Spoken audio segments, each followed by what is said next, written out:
Hi, Billy. How are you? Good evening, everyone. How are we today? Fabulous Thursday. Well, I'm very excited because we're getting ready for our 2-day workshop, and we've just gone live now into the group. So anyone watching in the group on social media, if you're watching live, type in #live, and the people watching the replay, type in #replay. We're shooting live from our Zoom room with our private clients. And today we're going to be talking about, the topic is, are Australian property prices falling? A lot of people want to know Do about we that. know the question? Yep. So I know the question, and we're going to be giving you the answer tonight, which is going to be interesting. So what's been happening? Well, the world economy has been slowing down a little bit because of inflation. And now a lot of the world banks are starting to slash interest rates. Unfortunately, the RBA, as always, we're the most conservative RBA. The Reserve Bank of Australia doesn't like slashing interest rates. And what they're trying to do is reduce inflation before they do that, which is the bad news. But the good news is the banks have got a really good way to find out what's happening with rates. And what a lot of banks have been doing over the last few weeks is they've actually been reducing their long-term fixed rates, which means they know something we don't. So I don't always believe what the Reserve Bank says. I believe more in what they do. And maybe the banks know more than what we do. But we're yet to see. We'll see what happens. So I wouldn't hold my breath yet.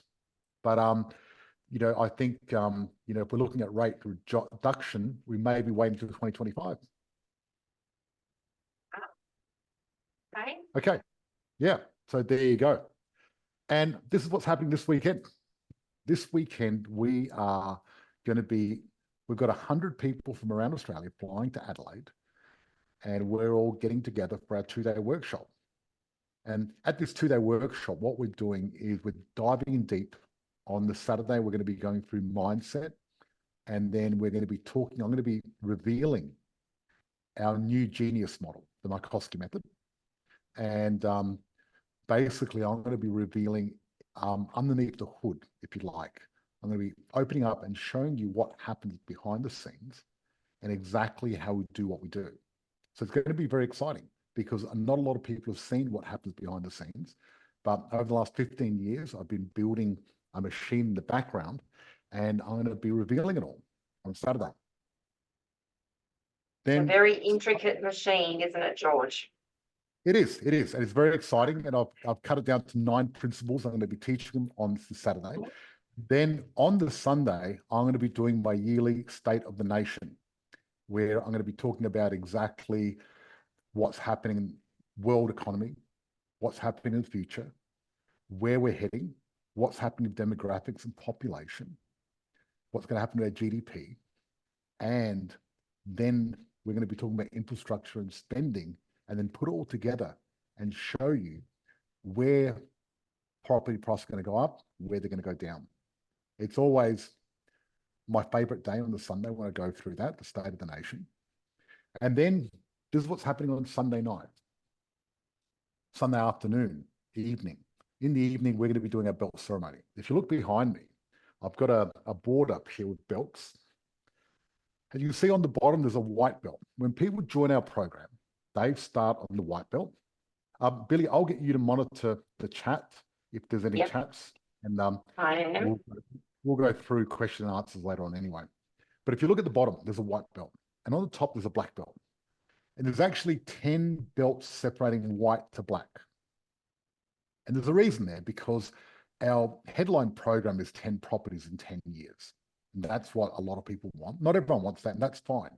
Because really, at the end of the day, you should be getting the properties you need for yourself, for your income, for your financial future, not for your ego. So if you don't need a black belt, don't get a black belt. If you need a red belt, get a red belt. Get what you need. But every year, our students come back, our members come back, and then they get presented their next belt, which is very exciting. And what I love seeing, I love it when people, join and they start their white belt and they're nervous about getting their first property and they're not sure they can do it. And then before you know it, they come back and they've got their yellow, then they've got their orange and their green, and then they're a purple belt. It's very exciting. And I love seeing that. So I really look forward to celebrating with everyone. And yeah, that's what we're going to do. So Cree said, can't wait for this weekend. I can't either. It's going to be great. I'm very excited. Now I'm going to share my screen and I'm going to show you what's been happening with property prices and give you a few predictions. Now, they're good predictions. I like writing contracts, George. Yep, there's going to be some good predictions and some not as good. Not good. Okay. Well, give me the states that we're favouring. Yep, I'll do that. And I'll show you why. I just need to find where we are. Oh, here we are. I found my notes. Great. Here we go. Safari. And I look very surprised there. Good job, marketing team. I love it. Okay, can you see my screen? No. Yes. Yes. Yes, people can see my screen. Oh, yes. Fantastic. Yep. Okay, so I'm going to answer the question, are Australian house prices falling? Well, to give it to you in a nutshell, the market, and what I talk about, when I talk about the property market, I like to talk about it as a clock. Imagine a clock. Or maybe I should draw one. I'm going to draw one instead. I'm going to share my screen. I'm going to draw a clock, and then I'm going to show you what's happening. That's really a good idea. I've got to improve my drawing skills before the weekend anyway, because there'll be a lot of drawing to be done. So share screen, advanced, iPad. Where's that?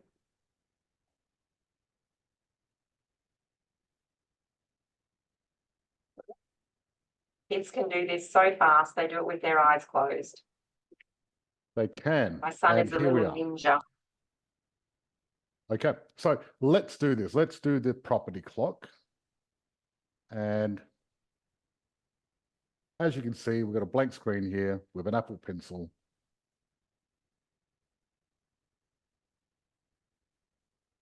Can everybody see George's screen?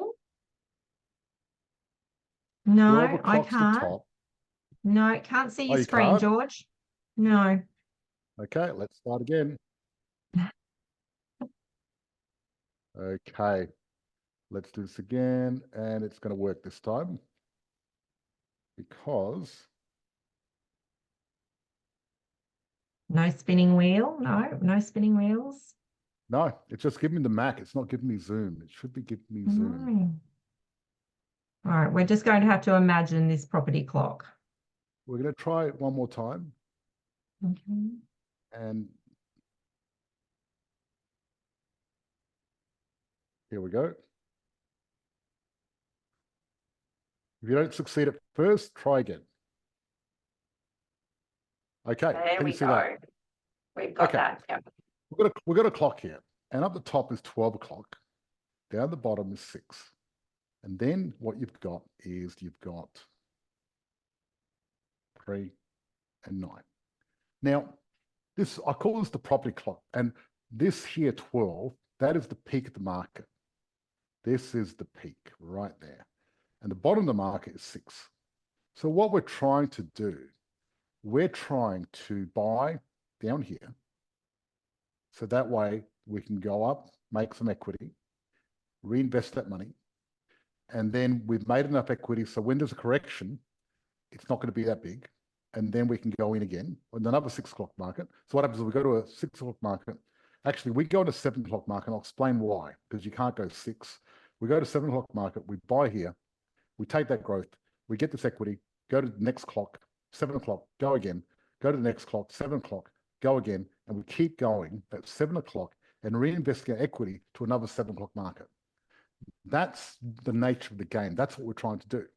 Now, the reason we don't go at 6 is because it's very hard to predict 6, because 6 o'clock is the bottom. And we don't know if you're ever at the bottom because it may fall even further. But what we do know is once we get to 7 o'clock, where there's an increased demand, and a decrease in supply, that's when we're at 7 o'clock. See, at 6 o'clock, there's a decrease of demand, but the supply equation's not there. And that's why we don't do that, because until there's a lack of supply, it doesn't matter about the decrease in demand because the property prices aren't going to go up. And so what happens is a lot of people get caught up and they try to buy in a 6 o'clock market. They go, okay, dropped a lot. Let's buy. Anyone heard buy the drop? So, and I say don't buy the drop, because buying the drop is not good because you might be catching a falling knife. So then what happens is a lot of people in the stock market and Bitcoin call buy the drops. They wait for everything to drop and then they buy because they're buying cheap. But when you buy the drop, you run the issue of catching a falling knife. We don't want to do that. So what do we do instead? The demand falling in an area that is just a drop. But what we want is an increased demand, decreased supply. And once you've got those two things, you're at 7 o'clock. Hope everyone understands that. Just a little bit of a lesson about the clock. So there's not just one clock in Australia. This is what we have to realize. There's 15,000 clocks. And I've got mine all 15,000 of them. There's literally 15,000 clocks, and I've got a spreadsheet that I'll look at that gets updated live. And what happens with these clocks is different factors are moving the clock up and down, all these suburbs. And then what we do is we look at the top 100 clocks and go in there, because those 7 o'clock markets in the top 100 are going to outperform any other market in Australia. So when I talk about our property prices dropping in Australia, yes, they are, but only some of these clocks. Some of these clocks are going up, some are going down, and it's just a matter of getting the right clock. So let me show you some of the macro factors when it comes to property prices and what's happening at the moment. So I'm going to share my screen here. Okay. While you're sharing, George, just a quick question. With the white belt, when does the member receive that? Is that on their first property or when they join the program? When they join the program. So you get a white belt when you join. When you get your first property, you get yellow belt. Lovely. Thank you. Yep. And I've bought a lot of belts. I've got a big pile of them at home that I've just imported. I've even I've got a sword that I brought back from Japan, which I'm going to be presenting on Sunday as well, which is very exciting. So, total listings. Let's have a look at this. So, total listings, that means how many properties are actually up for sale. And what this is we're looking at the last 10 years, so we can get some statistics. And what we're trying to compare is what is it compared to the last 10 years? Because if you got more listings, that equals more supply. Less listings equals less supply. Does everyone follow that? Can I have a thumbs up or rockers if you follow that? Yep, great. So let's look at Sydney. Sydney is about where it normally is. So the supply has stayed still in Sydney. Melbourne has got more listings. So if a market's got more listings, more supply, what does that mean? Probably not that good. But look at Brisbane, Perth, and Adelaide, where they are. They're a lot lower than they normally are. And the reason they're a lot lower is because no one's selling. There's nothing available. And that's the three markets we've been hitting because they're 7 o'clock at the moment. But not all of them are 7 o'clock, because when you look at Brisbane, Perth, and Adelaide, some property suburbs there have already hit 11, 12 o'clock, and others are going down, and others are still going up, and others are 7 o'clock. So it's a matter of really going into the fine tuning, because what this does, it gives us an idea of where we're going to hunt, but then we've got to really drill down and really hunt down the right property from there. So the Melbourne dwelling values have dropped slightly, but it's no big deal, because funny enough, Melbourne's a big place. And even though there's a lot more listings in Melbourne, and some suburbs in Melbourne are terrible, there's actually some very good suburbs still in Melbourne, because you can't let the macro factor affect you. Now, is there a lot of suburbs that are good? No, but there are a handful of suburbs that are going to do very, very well. And there always is. Even when the whole country's going down, there's always suburbs that are going up. We just got to pick them. Housing affordability. Now, this is the interesting thing. You look at Sydney. At Sydney, so this is percent of pre-tax income directed to mortgage. And you look at Sydney, housing affordability in Sydney has gone very low. It's very low affordability. The higher the graph, the lower the affordability.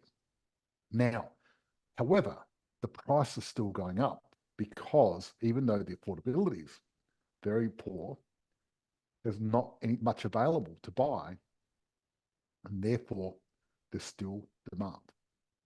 And as you can see, Adelaide, Hobart, Brisbane, Perth, the affordability is easier to afford, a lot more easier to afford than it is in Sydney.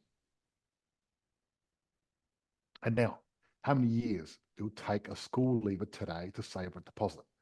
So if someone left school today and they got themselves, a decent degree, an average person left school, they would take, if you're saving 10% of income per year, it would take 46 years after you left school in Sydney to afford a deposit to buy a house. Did you say 46? Yeah, 46 years. Wow. Yeah, quite a while. In Melbourne, it'll take 21. In Brisbane, 21. Canberra, 25. Adelaide, 17. Perth, 12. Hobart, 17. Darwin, 11. Australia, average 26 years.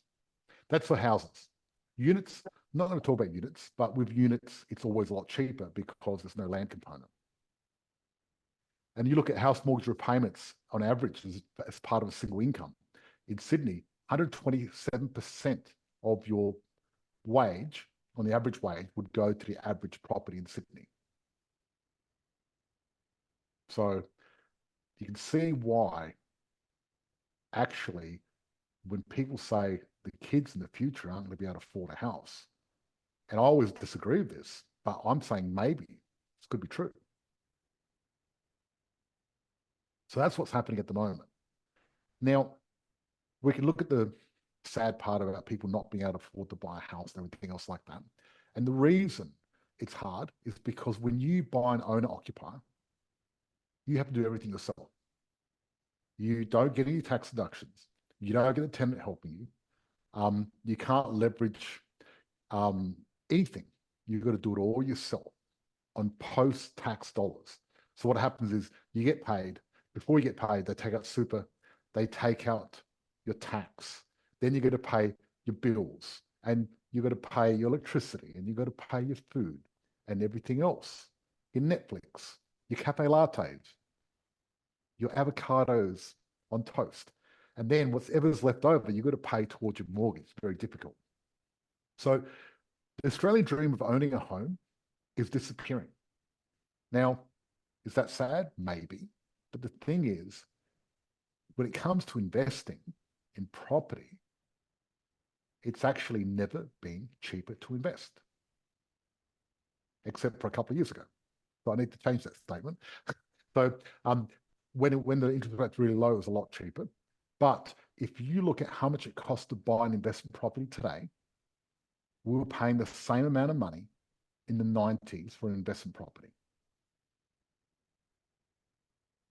because of the interest rate and because of the rent. Because rents had gone up, the difference, because when I was buying property in the 90s, it was costing me around $300 a week to buy property. That's because I had the wrong structure too.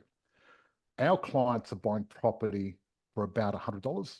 Billy, is that right? Yep. Correct. Yep. Okay. About 100, 120. Yep. $100. And that's pretty amazing. That's because we've got the right structure. So when you think about it, if you're buying a house now for 100, but it's going to cost 300 back in the 90s, what's cheaper? Because it's not the price of the property, it's what comes out of your pocket that matters. The price of the property is just one part.